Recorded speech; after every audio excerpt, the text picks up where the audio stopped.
Isang lalaki naman ang sinaksak ng gunting ng kanyang kinakasama sa Maynila dahil umano sa ungkatan ng nakaraan. Balitang hatid ni Nico Wahe. Usapang ex at nakaraan ang topic umano ng mag-live-in partner sa kanilang inuman session sa bangketa sa Ermita, Maynila. Tulad ng inaasahan sa mga ganitong halungkatan, hindi magandang kinalabasan. Duguan ng lalaki matapos siyang saksakin ng gunting ng kanyang kinakasama sa maselang bahagi ng katawan.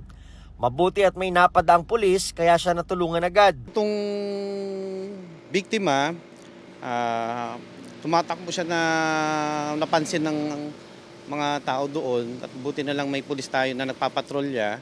So agad na umaksyon ng ating mga kapulis para may takbo po sa ospital. So nag-conduct sila ng investigation doon. Naituro naman yung suspect, which is ito nga yung kanyang kalibin. Sa kwento ng biktima sa mga pulis, tila napiko ng kanyang live-in partner sa kanilang pulutang kwento.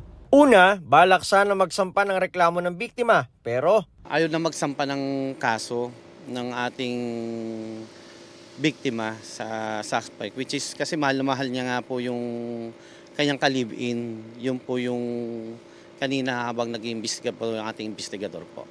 nagpapagaling pa ngayon sa ospital ang biktima. Hindi nagbigay ng pahayag ang kanyang kinakasama. Nico Wahe, nagbabalita para sa GMA Integrated News. Kapuso, alamin ang maiinit na balita. Bisitahin at mag-subscribe sa GMA Integrated News sa YouTube.